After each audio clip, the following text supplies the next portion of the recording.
share, and subscribe to my channel if you haven't done so already. Hey, it's Allison from AllyKatzkreations. If you get an epiphany, a connect the dot, a mind-blown moment, a new author to read, a new book to explore, please consider supporting my work. All that info is at the bottom of the video.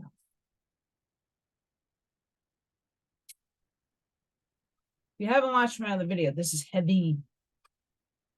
My latest creation.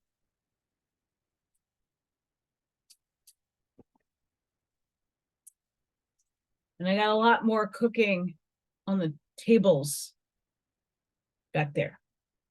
And I'm wearing my Archangel Warrior shirt today. Slaying evil. The Message of Aquaria. This warm and fuzzy book I love so much. It's going to rain, and I definitely feel it.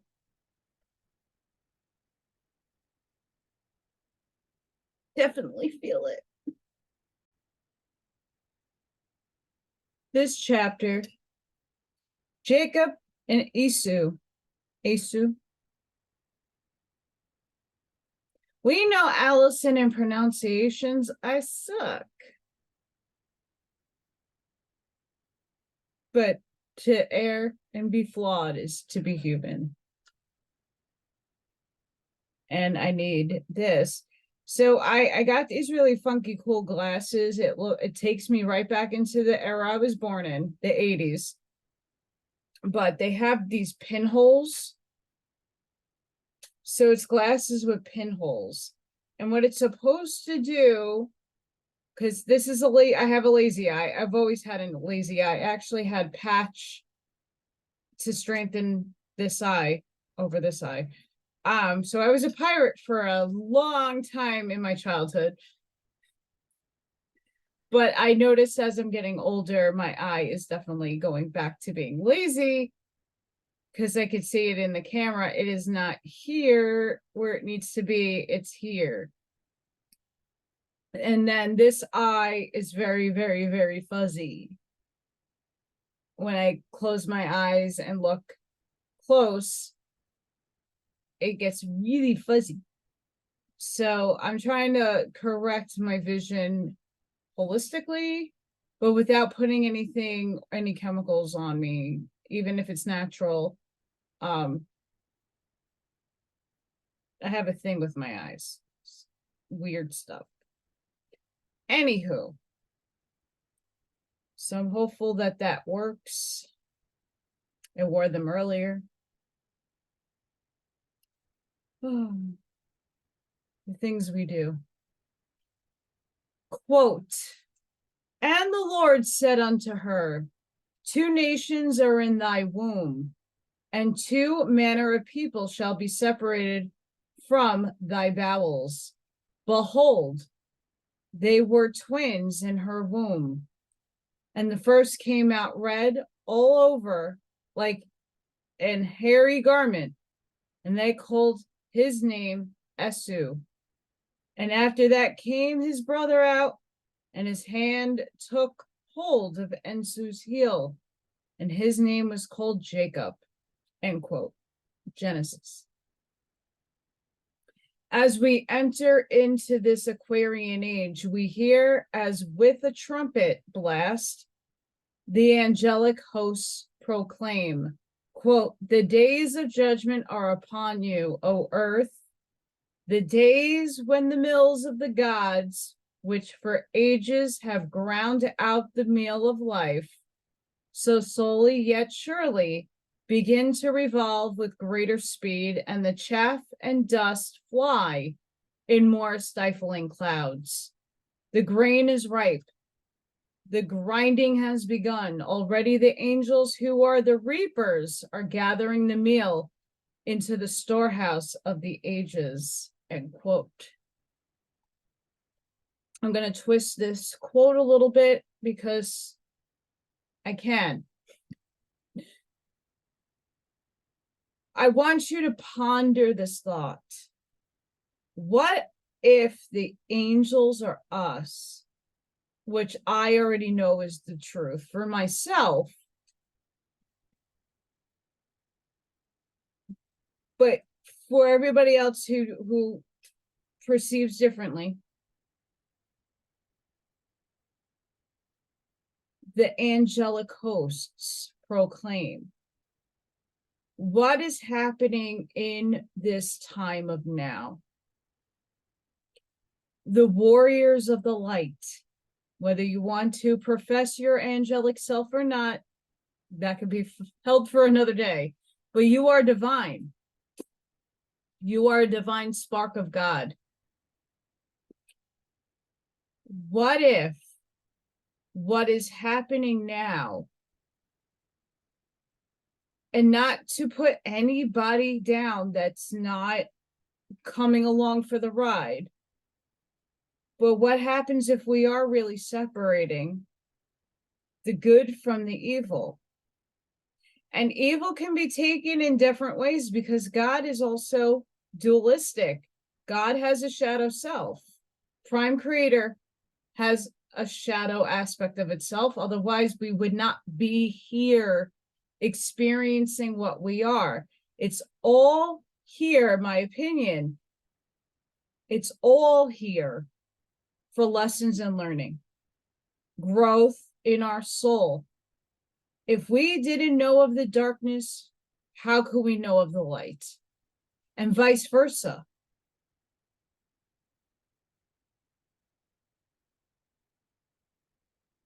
We are ripening our consciousness. We're expanding our thinking. We are going out and beyond the limits of what we were 10 years ago.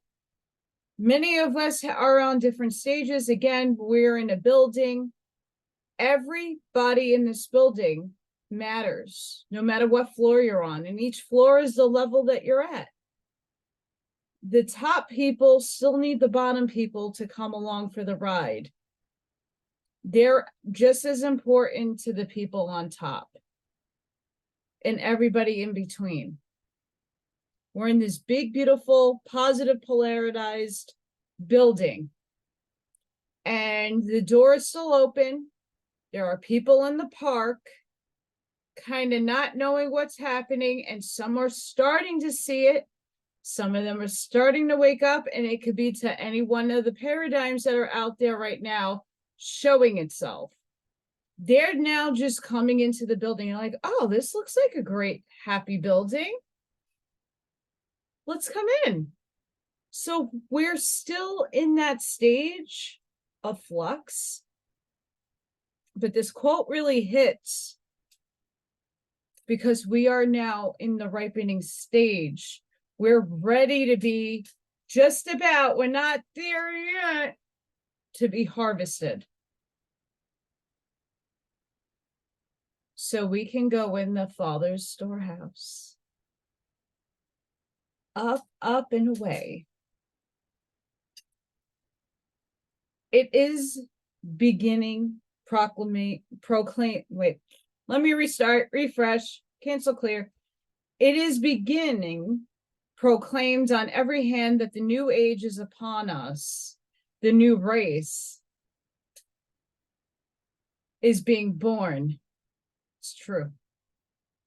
The new humanity, that the new day has dawned, the new dispensation. Much of this is the echo of a divine truth proclaimed from on high, written in the stars. But much of it, like echoes ringing from an overhanging rock, but repeats the last word uttered and gives us no connected sentence and conveys no consecutive thought. That's profound. All the great events in the life of the planet, the race, and the individual are brought about by the turning of the mighty wheel of time. Each revolution marking a new day or a new age, which is as definite as the day of 12 hours brought about by the turning of the earth upon its axis. Once again, before I even turn the page, whatever your perception of the earth, time, planets, moon, sun, whatever you want it to be claimed, they had the globe in mind. Just saying. Doesn't make it right or wrong, no, but just keep that in mind. Whatever your perception is, apply here. Insert here. So, brought about by the turning of the earth upon its axis, or as definite as the summer that follows the winter.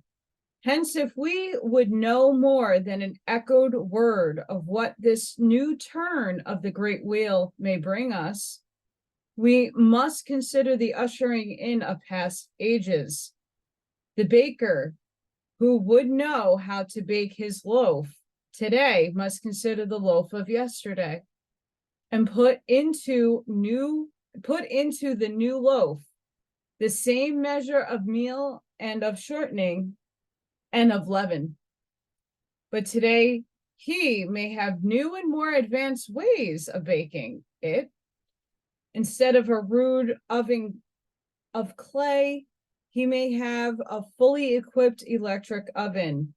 Instead of kneading it with his hands, he may have an efficiently designed machine which kneads the dough and fashions the loaves. So it is with the new age.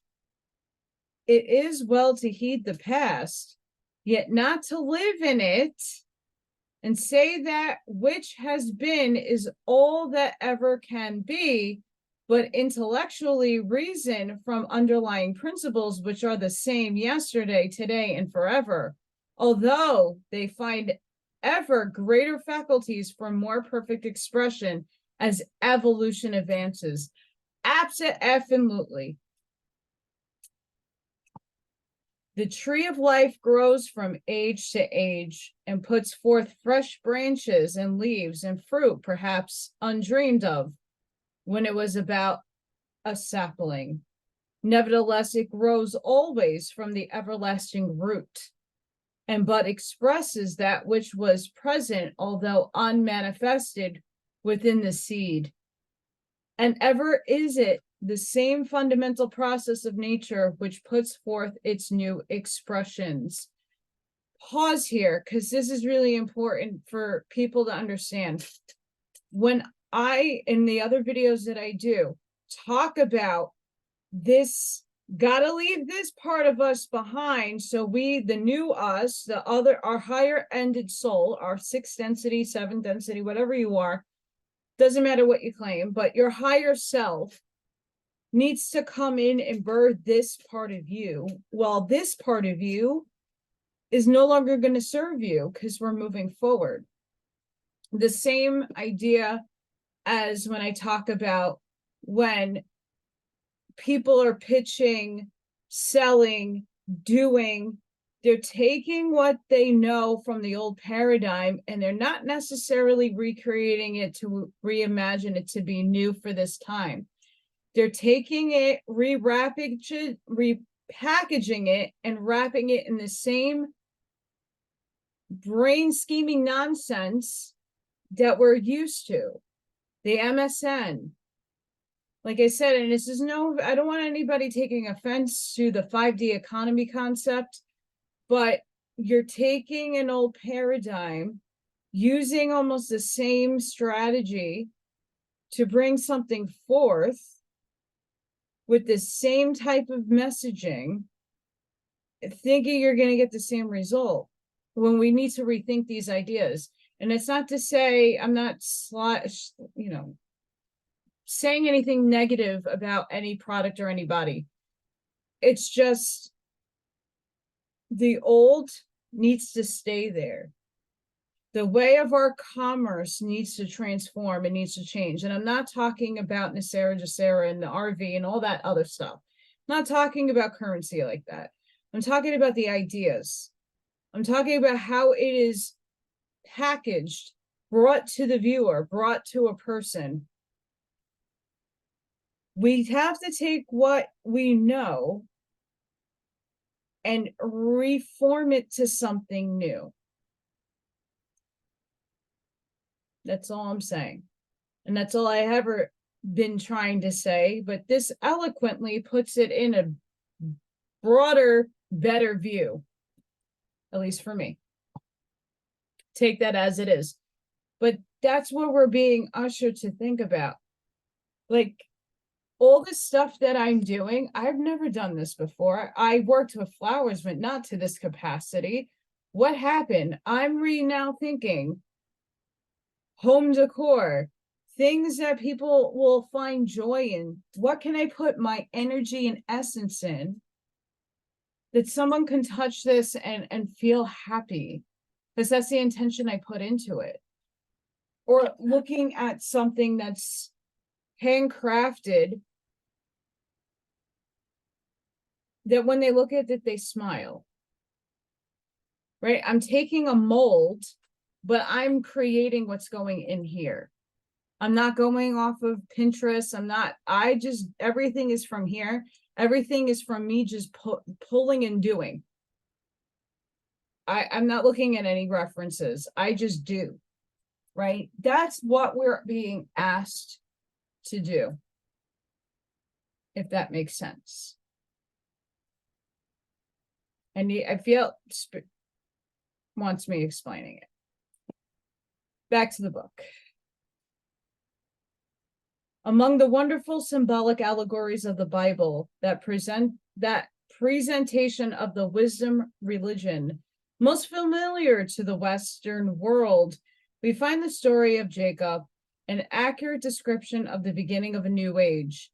Jacob, the meaning of whose name is the supplanter, passes through the various steps of initiation, which led him from his early mistakes up to final mastery. Jacob was one of twins. Esau, his brother, is represented as a mighty hunter and is described as red and hairy. He symbolizes the personal or animal self, while Jacob, born afterward and holding to his brother's heel, is the real self, which is to be embodied in the flesh, but which does not come into full contact with the lower animal man until the personality reaches a certain stage of unfoldment, hence may be said to hold to his heel the point of contact with the earth. While in the cosmic cycle, Jacob represents the Aquarian age.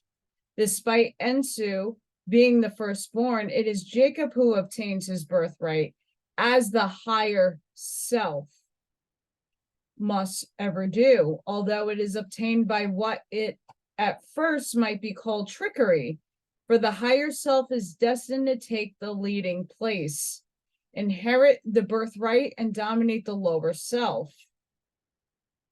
And although Jacob again supplanted his brother in obtaining the blessing intended for Esau, which concluded with the words everlastingly true when applied to the higher self. Quote, cursed be everyone that curseth thee, and blessed be he that blessed thee, end quote. Nevertheless, Esau received an appropriate blessing, namely, quote, thy dwelling shall be the fatness of the earth, end quote. The lower self is blessed with physical health and the ability to supply his animal needs in abundance, and is happy and contented only as he serves his brother, the higher self. Hence, only as the higher self takes precedence can the lower self obtain the blessing. Yet because of this, animal self often rebels and resists and seeks to pull down and slay the higher self. And this is the war that a lot of people have with their own selves, by the way. It can be with a twin or someone like you, but this is the back and forth that a lot of people have. We next find Jacob taking stones from the wayside to make a pillow on which to rest his head for the night while on the great journey. Here he had the wonderful dream of the ladder set up on earth, yet reaching into heaven with angels ascending and descending. And behold, the Lord stood above it. Thus is the real self awakened and its mission foreshadowed, and especially will the comforting assurance, I am with thee and will keep thee in all places, whither thou goest, awakening and answering thrill in the heart of each one who really seeks to let the real self manifest. For this promise is given to Jacob not as one man, but to the one whom he symbolizes, the man who conquers and becomes one with his Father in heaven, the Aquarian man. But like Jacob's vision simply pointed out that which could be accomplished. After this, we find Jacob recognizing in Rachel his divine counterpart, or complement in feminine aspect, love and intuition. But after serving for her 7 years, a cycle of perfection, he finds that he has gained only Leah, not the real inner soul love or the voice of intuition speaking to him independently from within or soul illumination, but a substitute or the voice of authority, the dictum of others instead of the divine knowing of one who has made the correlation with. This often happens. How ardently may sincere students serve through a long cycle of perfection only to find that they are wedded to Leah and even bring forth children by her. That is, many advanced students have gained a certain intellectual understanding of the wisdom religion, yet dogmatically insist upon the interpretation of old truth exactly as former students have expressed it.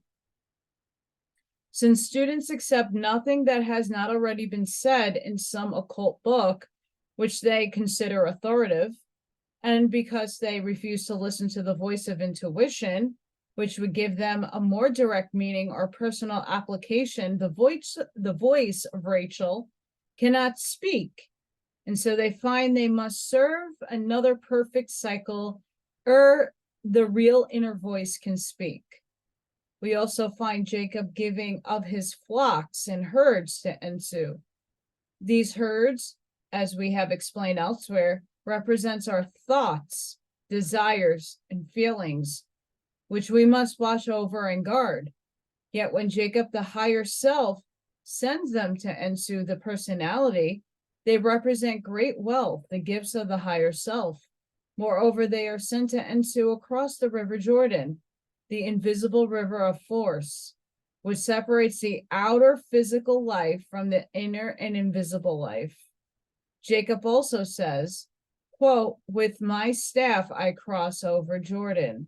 The staff is the power of the one life, which enables the higher self to pass over Jordan and not only incarnate in the flesh, but ever to pass back and forth to guide, train, and enrich the lower personality until mastery is reached and the two become one as Israel. Thus must the higher self ever help and bless the lower, for only as this mission is fulfilled is Jacob met by the angel, with whom he wrestles until he obtains the blessing. All alone in the darkness of the night, he wrestles until break of day and refused to let the angel go until he blessed him, even though his hip was but out of joint.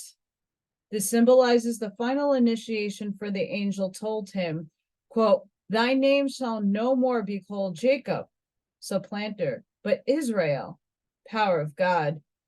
For as a prince hast thou power with God and with men, and hast prevailed, end quote. Pause. I got this confirmation from the medium about 7, 8 years ago. My 6 density higher self soul swapped. So I didn't have a walk-in. I had my soul swap. So the soul that was the 3rd density self couldn't take it anymore, knew the challenges that were to come.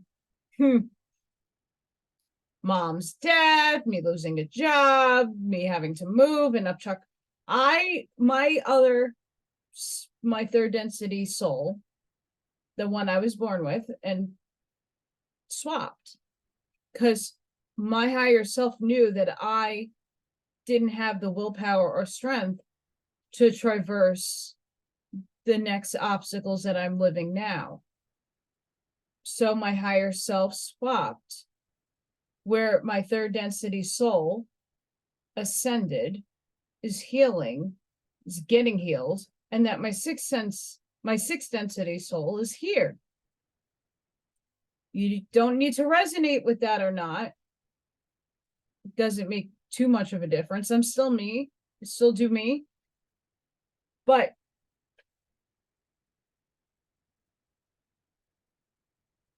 we're coming up upon where we need to connect with our higher selves.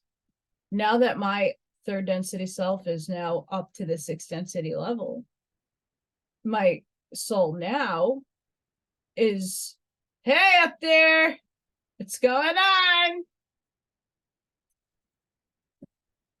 You guys do too. You need to do and go within. Within. Heart, gut, first eye.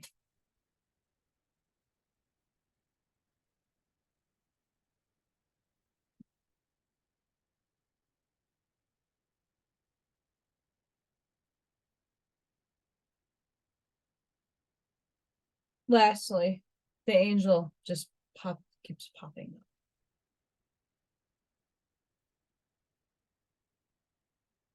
Angels are real. Angels are incarnate. Archangels are incarnate right now.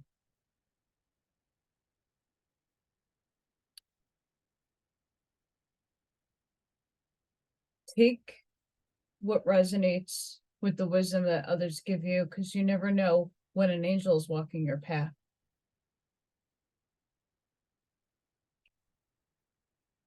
That's from upstairs. As Israel, meaning soldier, champion, or power of God, Jacob summons to his deathbed his 12 sons who are to succeed him. He blesses them and prophetically assigns to each his place and work in the age then dawning. Symbolically, the 12 sons of Jacob, the 12 disciples of Jesus, and the 12 months in the cycle of the year refer to the 12 signs of the zodiac, which rule the several months, sons and disciples. At the beginning of each age, these 12 sons become the 12 sons of man who have prevailed and are blessed by him and sent forth. Jesus also called his 12 together and blessed them and gave to each his work. When he attained this point in our individual ongoing, we are no longer ruled by the signs, but are able to bless them and direct and guide their forces toward the fulfillment of the divine law.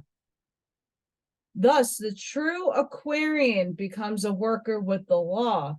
Hence, the perfected man who, like Jacob, has prevailed with God, is one who has obtained the great understanding of what the forces of the universe are evolving, who can see all life as a mighty ladder, up which the angel in man is ascending rung by rung, step by step, back to his divine estate, and down which the divine helpers descend to man with their blessing and their power.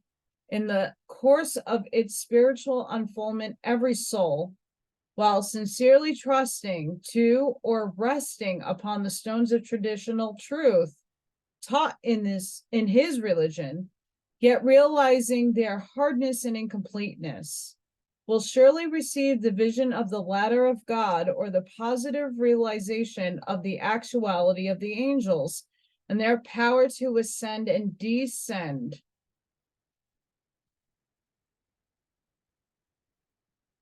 Fall, because you're falling into material existence.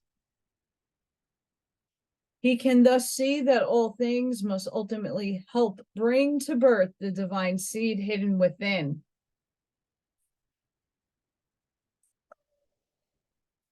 No matter how dark or vile the intervening stages of unfoldment may seem to be, or how great the suffering the birth pangs causes, we're here right now. The 12 tribes of Israel are, therefore, the 12 aspects of the power of God, which are sent forth to accomplish their ultimate work in evolution in each age.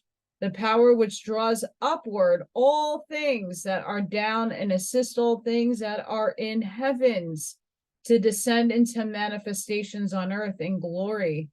The physical manifestation and embodiment of this power is the physical sun, S-U-N.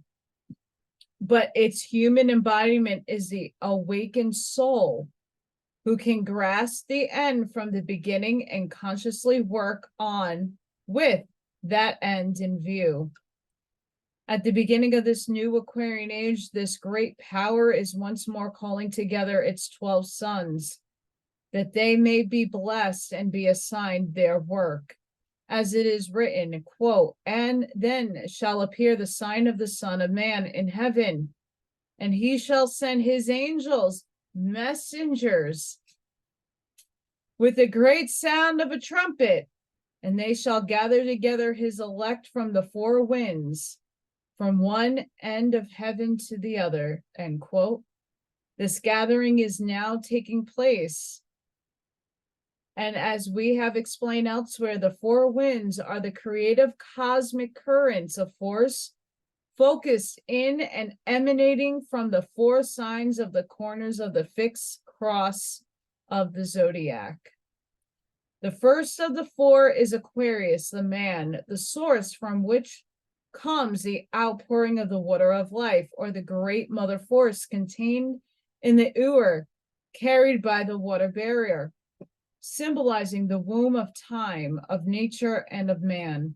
For into the Ur man, throughout the ages, has been pouring the true mother force developed in him as a result of his experience, suffering, and efforts towards overcoming that force which alone can make of man Superman and make the earth truly bring forth her increase as foreordained in the Great Plain. From the opposite end of the cross, the force generated by Leo, the lion, is both great strength and abiding love, while from the point crowned by Scorpio, the eagle, comes the force of sex, regenerated and lifted up.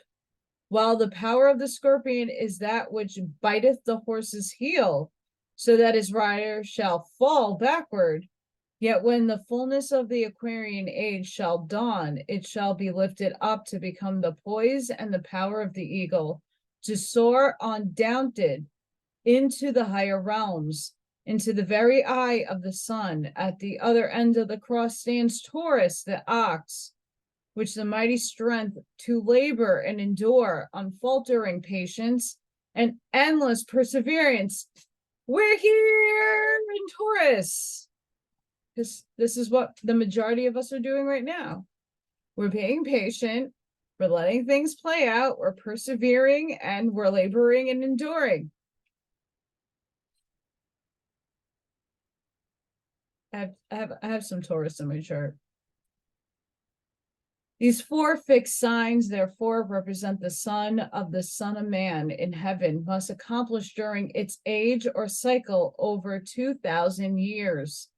It is quite likely that ere this age has progressed far, we will find the influence of these signs expressing their highest aspects instead of their more material and finding expression through various leaders or men who have prevailed with God. For a new age could not be ushered in or manifest in all its phases if all 12 sons or tribes were not represented. For it is through them, together with the influence of their corresponding zodiacal signs on the children born under those signs, that these forces must find expression in humanity. Today, each of the 12 tribes has heard the command of the great law. Go forth and gather out of thy tribe the children of the Lord, those who have fulfilled the law, who have not bowed the knee to Baal, and who have not received the mark of the beast in their foreheads, nor in their hands.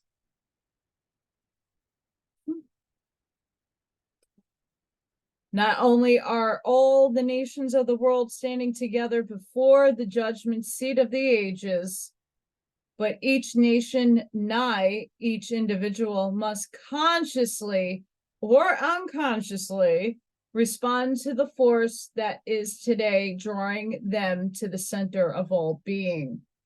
And in that drawing, each is passing through a mighty test.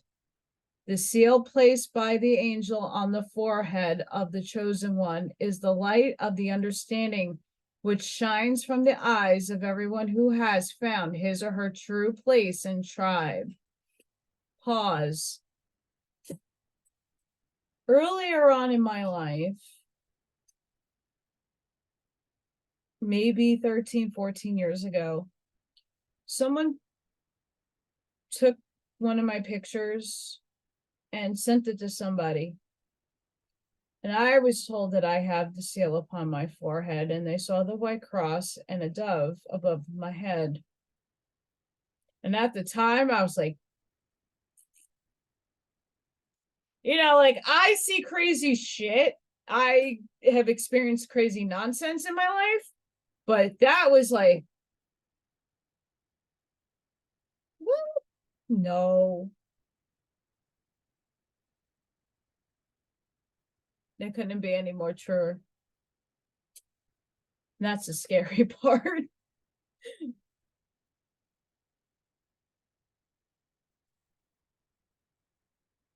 We are told there were 12,000 sealed out of every tribe. This, of course, being but symbolic, means those who have gathered sufficient experience from all 12 signs of the zodiac to enable them to recognize their tribe and banner of its leader. This also shows unmistakably that no one tribe has an advantage over another. Yet this fact must not be taken for a right to remain unattached to any tribe and say, since there is good in all, I can go from one to another without giving allegiance to any particular one.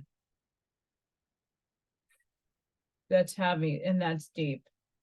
For only those who unfold the banner of their tribe and march forward into the new age with their leader are sealed and counted among the chosen ones.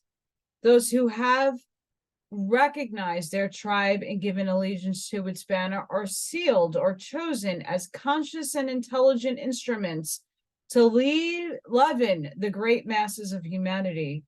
Someday the banner of our tribe will be presented to each of us, and we will recognize it with a thrill of joy as we would our country's flag. We do not have to go into distant lands. We do not have to go into strange conditions.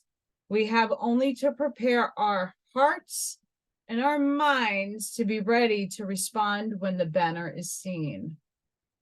Remember that while there are many other banners and they are stand round about the sun, the banner which this order holds up before you is the banner of the Lion of the tribe of Judah, which calls to those who hearts and minds and lives and responds to the call of the heart doctrine as presented by its leader, the teacher of the order. If you recognize the call, give it your heart's allegiance and your support. Make it a vital factor in your life that you may be sealed by the great ones as one of the workers for humanity in this great age, this new age under the banner of Judah. There's so much I could say right now. The countries of Europe, each under its own banner, have been passing through their baptism of blood and their purification by fire, and will continue until their lessons are learned, for only thus can their sins be washed away and their chaff and evil weeds be consumed. We're seeing that right now, and it does not it's happening everywhere. It's not just Europe, just by the way. Each country or nation on earth is the vehicle for the expression of the forces of certain star, which is its genius. And from the star emanate the vibrations which the country or the nation is particular characteristics. And as a certain star disappears from our system, their nations also disappear. And when new stars appear on their forces, each of us, new nations arise, which express their forces. Even the banner or flag of a country is chosen because those who fashion it are impressed to use the colors and symbols which in some measure express the vibrations from its star of destiny. This I find super interesting and so curious. I got to look into this now.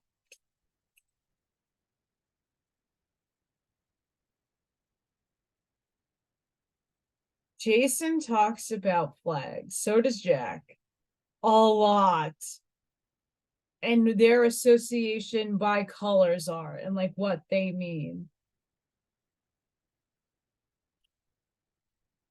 I'm curious if there's other interpretations, just like the one they presented. America must also lift her high banner and take her place in the purifying fire, or her mystical 12,000 can be chosen and sealed. Since only those who will go forth at the call and endure the end receive the blessing. For out of this terrible baptism there shall also arise a purified humanity. As we have said elsewhere, a banner or a national flag not only symbolically embodies the highest ideals of the people over whom it flies, but it also symbolizes the highest attainment and ultimate perfection of that people. The flag of the United States of America symbolizes and foreshadows the greatest possibilities of any flag ever designed. Although there are many flags having the same colors, yet in none are they combined in a like manner. The colors of a flag are like the letters spelling a word or the notes of a music forming a melody. Therefore, the flag of each nation proclaims that nation's word and sounds its keynote, hence rallies to it the elemental powers and forces belonging to its colors and symbols. Quote, in our flag, the red symbolizes the life force, the marital force. Its clear, bright shade representing all the higher possibilities of the courage, energy, and power of Mars, the masculine force of the solar system and in humanity, as well as the intensity of love that will fight for a principle. Also, the red of Mars is alternated at equal intervals with the white of purity, sanity, righteousness, justice, and brotherhood. This proclaims to the world that we will fight if we have not, because we seek to spill our brother's blood or for aggrandizement, but for righteousness, justice, freedom, and liberty, for these must be maintained by the force of Mars, if necessary. Else our flag is unbalanced and the principles for which it stands are betrayed. Oh, if they only knew. But we should continually strive to let the white so blend with the red that they shall ultimately manifest as the pure rose pink of love.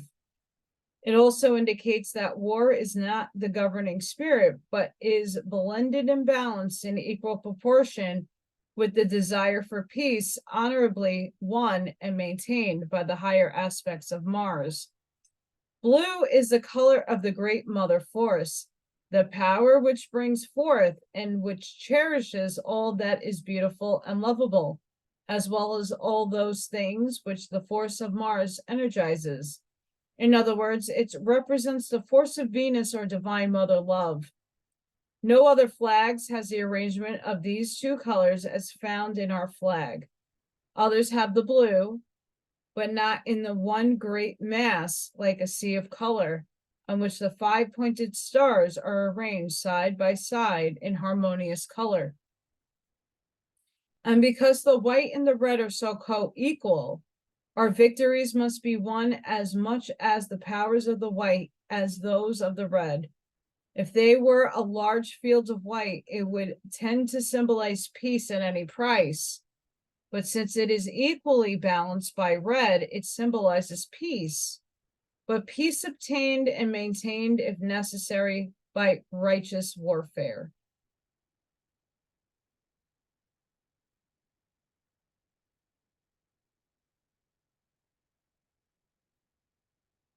A lot of people are like, why is she making those faces? Oh my goodness. Do your research. Since the 5 pointed star symbolizes man, the white stars, the purified man and women set in their field of blue, symbolize the gathering together of all humanity into the lap of the Great Mother.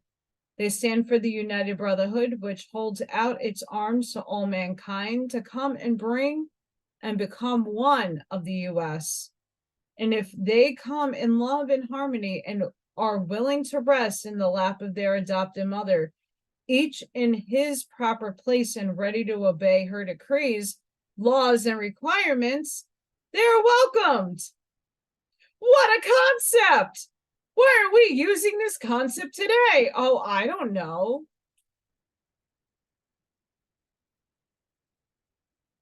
Again, when was this written? When was this written? Oh. In its emblem, the country thus proclaims to the world that it has conceived and set before its children the high ideal and glorious opportunity of becoming the leader in liberty and freedom, and that it offers freely at a home for all God's children, a country in which to be founded the new humanity. The responsibility is great. Will we as a nation live up to it? What a question. Each one of us should be glad that we have a flag, which such a wonderful meaning, and each should study its higher esoteric symbology, for it enables each one to say, I belong to a new country and a new people. I will do all I can to make this country and this people all that our flag symbolizes. I will do my duty in all ways to keep the flag waving over the country and also over the whole world in the sense of upholding the highest ideals of freedom, justice, righteousness, and brotherhood. There are many other nations which are bearing high their banners and passing through their tests. Therefore, we should not give too great heed when we hear it stated that America has been chosen to be the seat of the new sub-race, or that any special location in the United States have been chosen for its center. All nations and countries are in the melting pot, and are those people come forth must fitted will be the chosen. Although America has a natural advantage as the new continent and the youngest people, and is being peopled by many reincarnated Atlanteans who took part in a similar period at the beginning of their sixth subrace. Validation, validation, validation, validations all day. Validations. Okay, why am I so joyous? Said it's Atlantis 2.0. I've said it. This is Atlantis 2.0. Why? I'm back. We're here. No? Sorry, guys. I have my heater on. I'm chilly.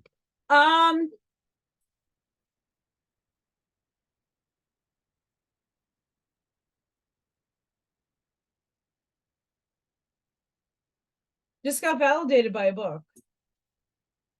Again, I'm reading this with you guys. I didn't read this prior. So I'm like book reacting, like a video, right?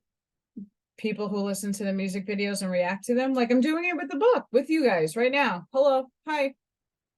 Says it. I said, this is Atlantis 2.0.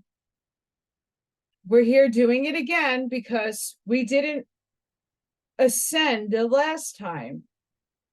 It wasn't our time to ascend.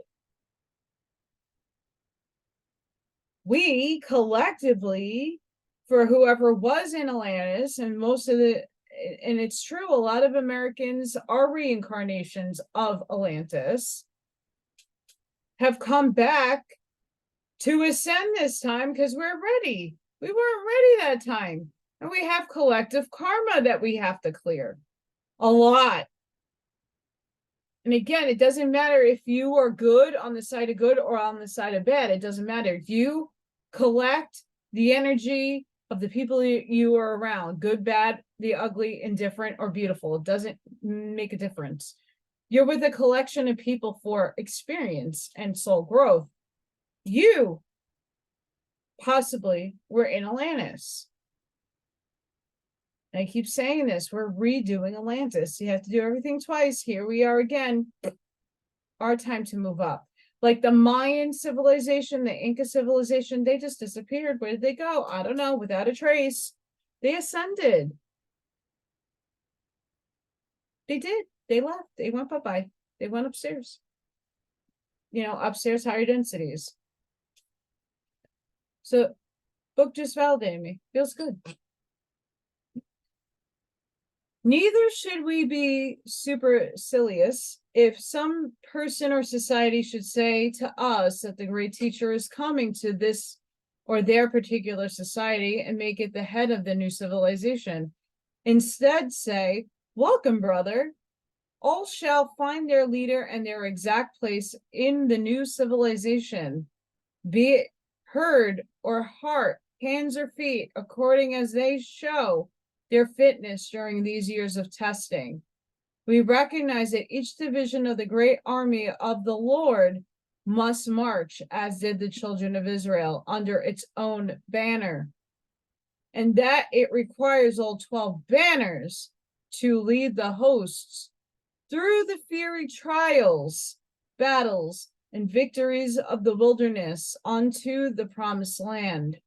Hence, each must march in the company or tribe at whose head has banner flies, and greet as comrades those who march under other banners. The new age will have 12 leaders and 12 seats, all in their true place around the sun.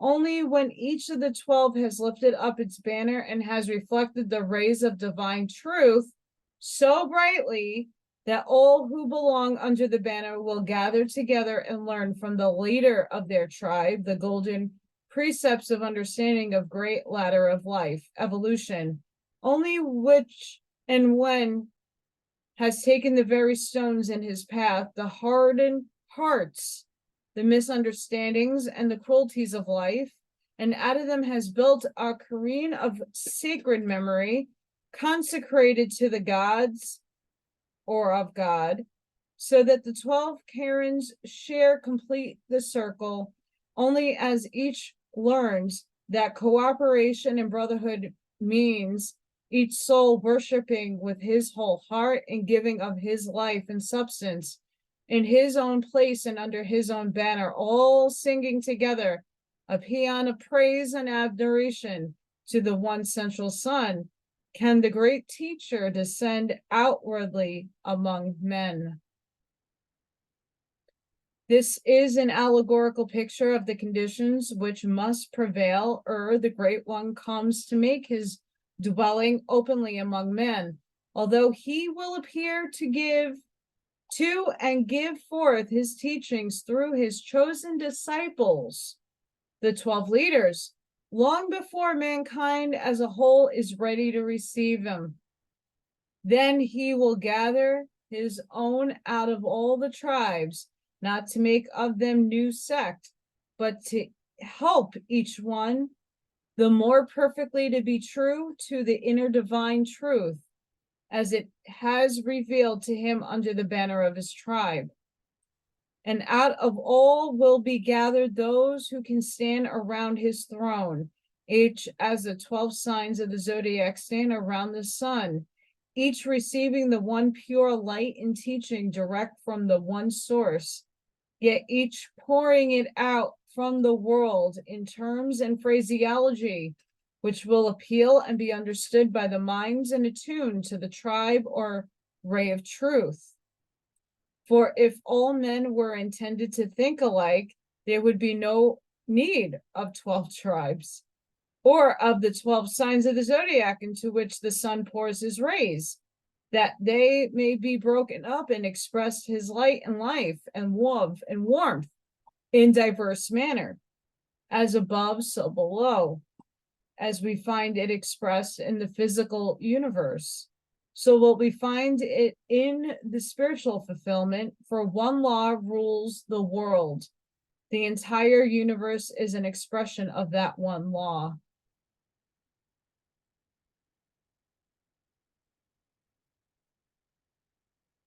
Wow. I resonate a lot with that. A whole lot.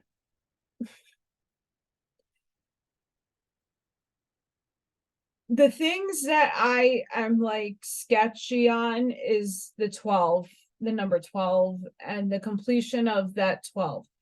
I don't necessarily believe 12 tribes are rising. I believe that we all have a tribe soul that resonate with each other, disagree because that's normal and that's human. But the common goal, the commonality of it all meshes. So to the extent that they form a tribe. In the higher realms, Ra talks about the social memory complex. It is like-minded individual souls who form together to express their individual thought through the one. I know that's kind of hard to wrap your head around, but Ra, Quo, Hatan, Latwi, all are a part of the one infinite source of their collectiveness. Ra at one time was a spokesperson, then it became Quo. But through Quo is Latwi and Hatan, all different individuated souls, but they're under the same tribe. I don't know if that's making sense to people. I'm trying to make it sound sensible to all of you.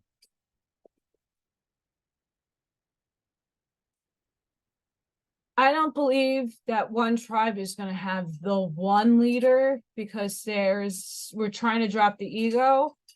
I think the best possible people who can convey a message together will be speaking. And that's the kind of the things that there's so many tribes of people. There's so many different fashions and facets to these tribes. When you're talking about a soul tribe, you're talking about a large group of people who have the same interests, who have different backgrounds and different knowledge bases, but all mesh together respectfully together and have a lot of love and admiration for each other. That's your tribe. People that you resonate and you have the same or similar vibratory frequency coming off of you. And that's why a lot of people right now are having a hard time, because their tribe hasn't presented themselves to you yet. You might find 1 or 2 people, and guess what? Your tribe is not where you live. Your tribe is what you find out in your outer world, the internet. You might live near some people you don't even know. That might be part of your soul tribe. And that doesn't include your family that you were born into and chose. Your soul tribe are people that you have incarnated with in other lifetimes, like Atlantis, and you all managed to find the tribe and find the people that you were working with back then, and all that way back beforehand. For me, I wasn't a part of the Lyran Orion Wars. I was watching it down. I was watching it. I wasn't a part of that trauma. I was watching the trauma. But I still, in my essence, was protecting the people that were in the war physically. I have a tribe. I have a bunch of people that I protect. In this particular lifetime, I'm holding frequency and holding protective shielding and frequency to people who need it. I'm trying to seed my wisdom from what I can remember, recall, and what I am channeling through upstairs, my higher self, to source. Again, the process for everybody to obtain that is different. Everybody perceives the world and its construct differently. But we all come together because we know certain truths to be the absolute truth. And we know that when we're walking in humanity, things are askew and they're not okay, and we need a change. And we are all now rebirthing our change, the changing of ideals, the getting rid of the old paradigm, the old indoctrinations, the old programming. And they're so layered thick, like peanut butter and jelly, guys. It's peanut butter and jelly. You put it in your mouth and it's hard to chew a peanut butter sandwich, let alone with jelly. At least for me.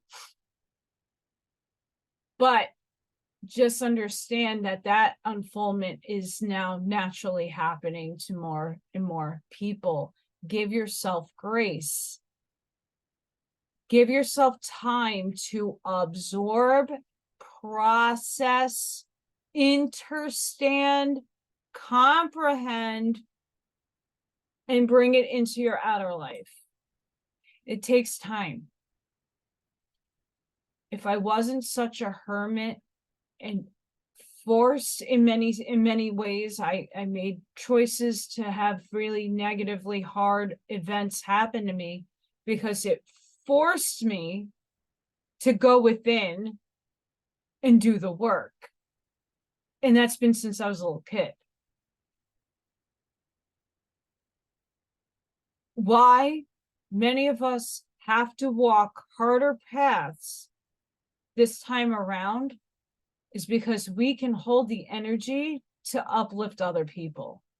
We have the strength, the perseverance, and the understanding of a larger whole We're not just looking at one paradigm, we're looking at multiple.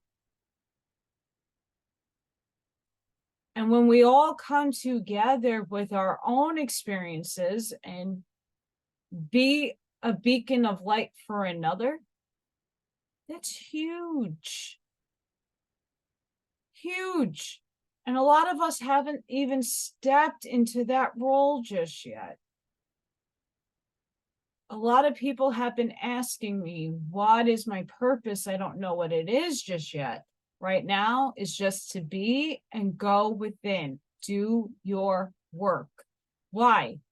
Because the more you understand yourself, the more you can heal yourself, the more you can take this old paradigm you, so this paradigm you can move forward, the better. And that's how we're going to get the earth to shift with us.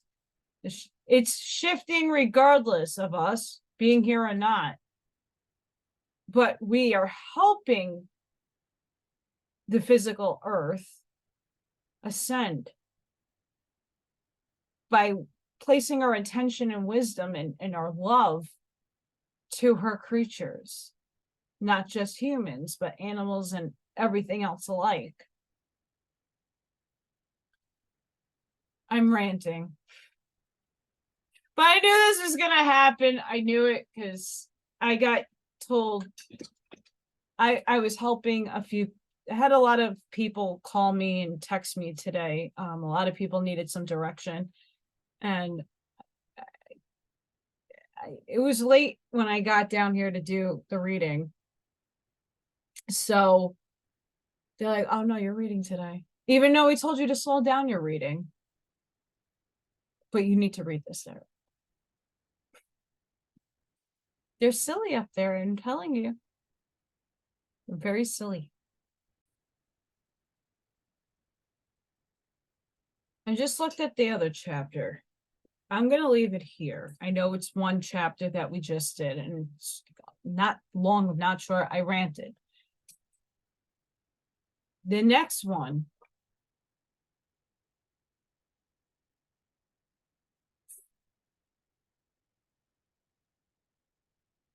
Let me find it. Mastery and the Masters of Wisdom. And this is probably going to be a one chapter video.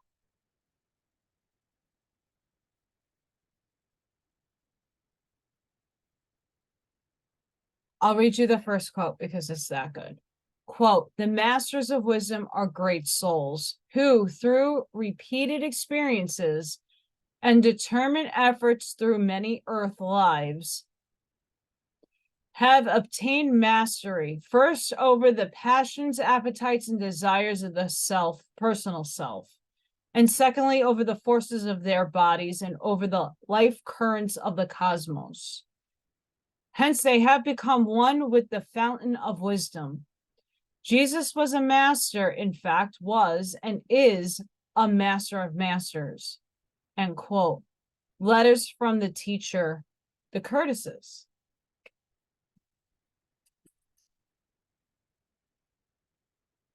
That's going to be the next chapter because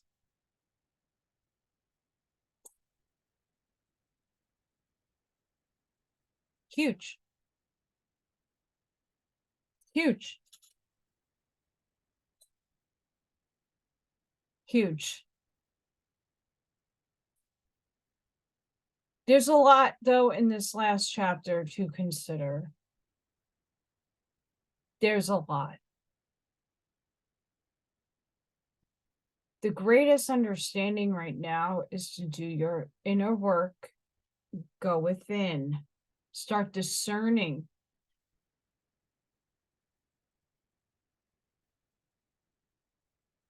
I wrote on Telegram tonight about watching a video highlighting how many people are kind of steering you in one direction, and that's one tribe. I don't resonate with that tribe. I don't. And I don't know if that's even a tribe that is of light. we need to understand both positive and negative polarities. That doesn't make the negative polarity bad. It just makes what they're doing a service to self. And you need to have a bit of service to self because you need to take care of yourself first before you can open your cup and deliver it to others. Can't just pour from an empty cup. Great that you have the cup. It's beautiful that you have one. But if it's not full, you can't help others when your cup is empty. I know this. I was there. I had 2 spiritual burnouts already because I kept giving my energy without having equal rebound or exchange. I kept giving more of myself, which I do anyway. That's just my nature. I'm a giver, not too much of a receiver, but I had to put boundaries up. We all have to start putting boundaries up. We all have to start having an equal exchange of energy, because you can burn yourself out and it's exhausting and it's even harder to get back up on your feet.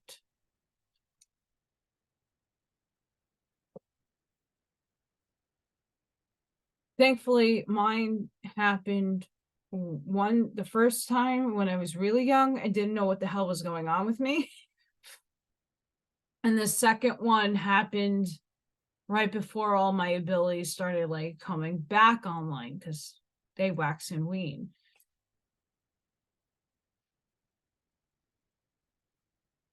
We have to understand, no matter where you are in the world, you belong to a tribe, whether it be from the biblical standpoint or from the spiritual standpoint. There is a group of people that you incarnated with that you will find in time that you're meant to work with, whether it be long distance or short distance. That's a community we're all trying to carve out for ourselves right now. And a lot of people, and it's okay if you bounce back to other tribes, it's fine. We still haven't gotten the resonance yet to have the one solid. And I already know this because my liquid light and the people that are hovering in that area of the pole, remember, if you look at God as this infinite light of golden liquid love, we are in a section of that pond, pool, infinitude, and you're around a whole bunch of souls. The souls are endless, but you find yourself in that one spot. And within that one spot is a whole plethora of people, and that is the tribe. I saw this going into meditation, going to source, going back to its ultimate home. Not forever.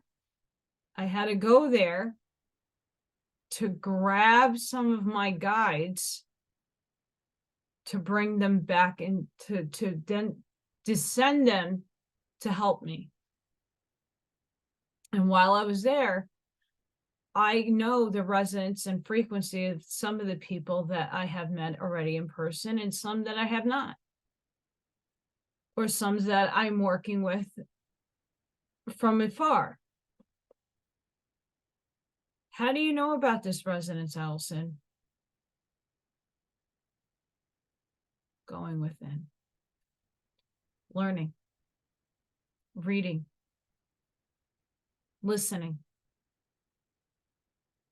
There are a plethora of amazing teachers out there.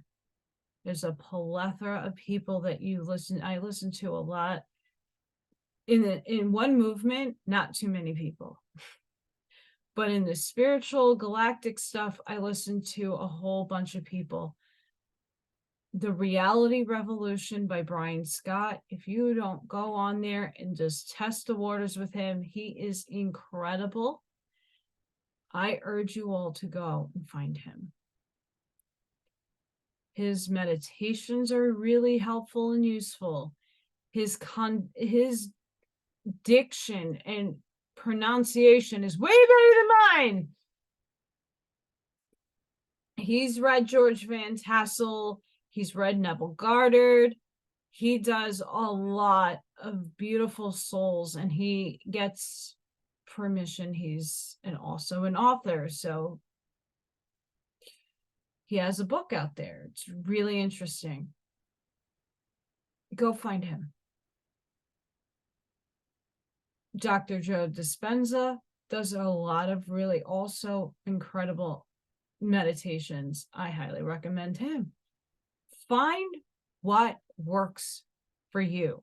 What works for me might not work for you. Again, the perception.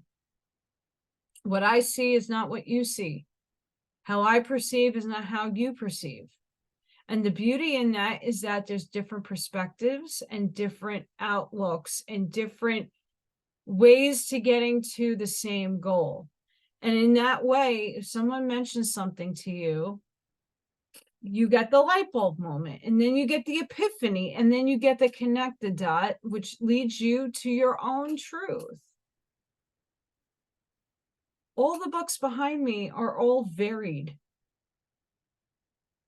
I have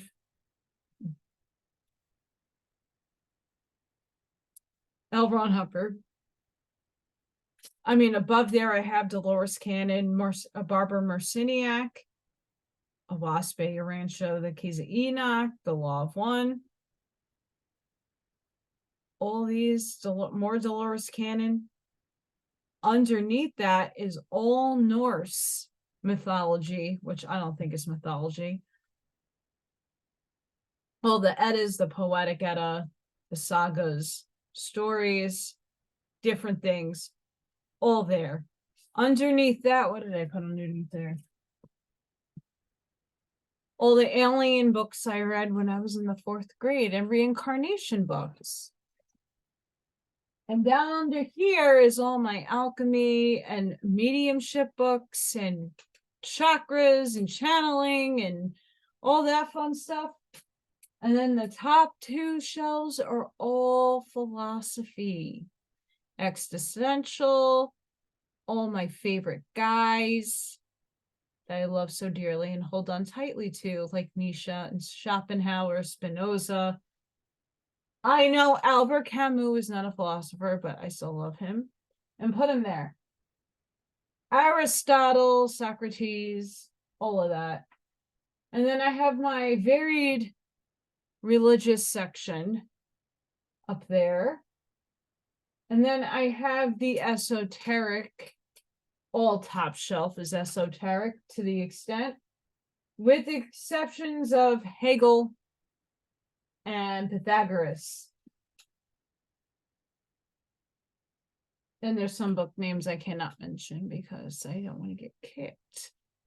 And then I have like psychology, the classics. Some of my friends are authors, so I have some of their works. I have my art section. I have a whole lot of books. And there's more upstairs that I didn't bring down yet. It's a lot. I learned through connecting the dots and analyzing through books and information. And then I start making my confirmations. And like I said, reading today, I got validated about Atlantis. This book validated me. Now, it might not resonate with you, but for me, I've been saying this for a long time. And now to see it in a book, I'm not alone in my thinking. So am I on the right or wrong track? That's up for me to decide, and that's for me to find out. But I believe that we're experiencing Atlantis again, that many of us are reincarnated souls from Atlantis. Be that as you may, that's what makes you the starseed, because there weren't not humans in Atlantis. There were aliens. You are not human in Atlantis. That's what makes you the starseed that you are.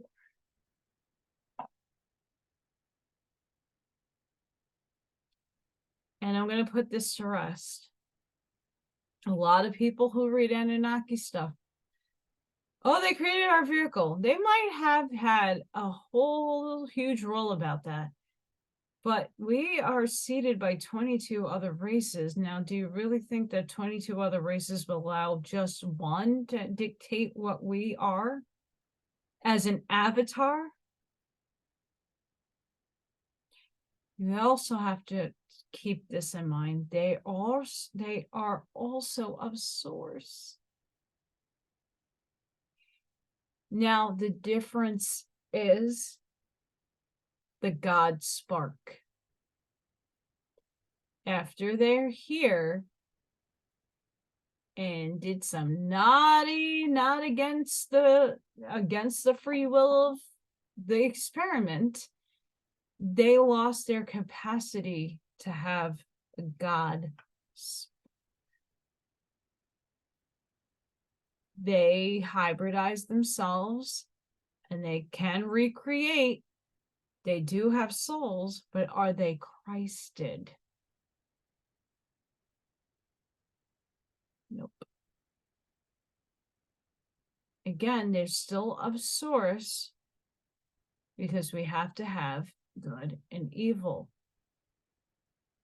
But what wasn't in the design of this experiment was infiltration from outside of the game. It's like the quantum entangling of another game system's virus was injected and inserted in this reality game, whatever you want to call it. And we're fighting that now. We have to realize what the fall really is. And I haven't even gathered my own knowledge, but I'm getting the bigger viewpoint because it's being unfolded for me by upstairs. And the things that are being presented to me, I'm like Jason Q, I find things and I watch them and it was meant for me to see it, right? It's all in divine timing. And I'm seeing and understanding a different level of thinking that I'm not used to. And it's really understanding the neutrality of things and having to be neutral. And that's what I'm working on as a human being right now. That's my quest, is to take neutral ground, to see both sides, not to take one or the other, but to see both of them unfold and what lessons, what are they there for? Looking at things in neutrality, where I'm not having a bias over one or the other. Because again, yeah, if these people didn't do what they did, we wouldn't be awake. We wouldn't have snapped out of the dream, the sleep. We wouldn't have a great awakening right now, consciously, if things weren't catalyzed to open up the way they did. So as much as we are upset that a lot of these negative things have been happening, a lot of natural disasters have been happening, if we go back into their body of work, through all the books that I've read thus far, it's telling you that certain collective karma needs to play out for the race of those people. The land needs to be purified. Things need to happen because it will get better. This dies. Your soul never dies. And I know I went off on a ton of tangents, but this is really important because this is now speaking of now. Not tomorrow, not in the future. This is unfolding for us right now. And it's not going to happen overnight. It's going to take time. And we're in this collective lull period where a storm is about to come, but we're anticipating it. And we're preparing for it. And we're supplying ourselves with what is needed. And we're here in that phase right now. And that's what this is trying to say. We're going to find our soul tribe. And once we do, we're going to raise our banner. Do I believe there's 12? There might be. It's a possibility that there's 12 ultimate tribes where smaller tribes come together and emerge to be one. Possible. Do I see it 12? I see it way more. But again, if it's 12, great. It doesn't change anything.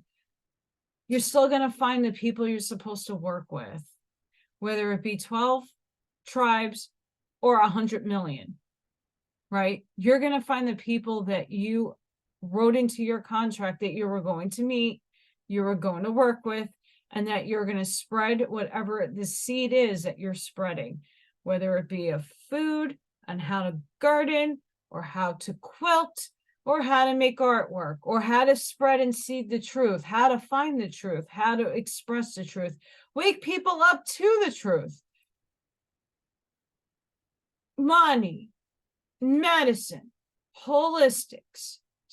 There's endless possibilities of what your tribes are. And many of those tribes are merging because there's different abilities that people have. Just know that you are wanted. You are a part of a tribe. Tribes aren't just 12 people. It is hundreds of people coming together, all with unique, different abilities. All of us speak differently, are from different places around the country and the world. We all come together with a common goal. Sometimes we have to compromise the greater of our wanting to dump with what the tribe is coming in consensus with. So don't give up hope. If you haven't found those people yet, they're going to come to you. You're going to magnetize it to you. Put that intention, speak it out into the ether, touch the tree, say, hey tree, I need some help. I know this sounds silly. I'm not a tree hugging hippie. I am a tree hugger though. Tell the tree, can you put out the SOS? I need one of my tribe members. See where that goes. If you're a meditator and if you connect to your spirit guides, ask. I'm trying to find a shaman so that I can clear the ley line here, so that a lot of healing can start happening here. And I can't do that healing work, and I can't work the grid, and I can't, there's a lot of I can'ts right now because the land needs to be cleared. So that when I put my will and intention and my frequency and energy into the land for healing, it's going to heal and not be distorted. So I need to find a shaman of the native nation that was once here, or a neighboring nation that was friendly with the tribe nation that was here, so that I could work with them. I can't do this by myself. This work is not to be done by yourself. Clearing ley lines takes a lot of other people and a lot of other energy to be honed in. I need other people. And that is, hey, SOS, hey, guides. Put it in my purview. I will find it. I will do the work. I know I'm ranting, but I wanted to get this out to you guys because upstairs said it's necessary. There's a lot of confusion. There's a lot of staleness right now, and they want to kind of break that away and peel it back.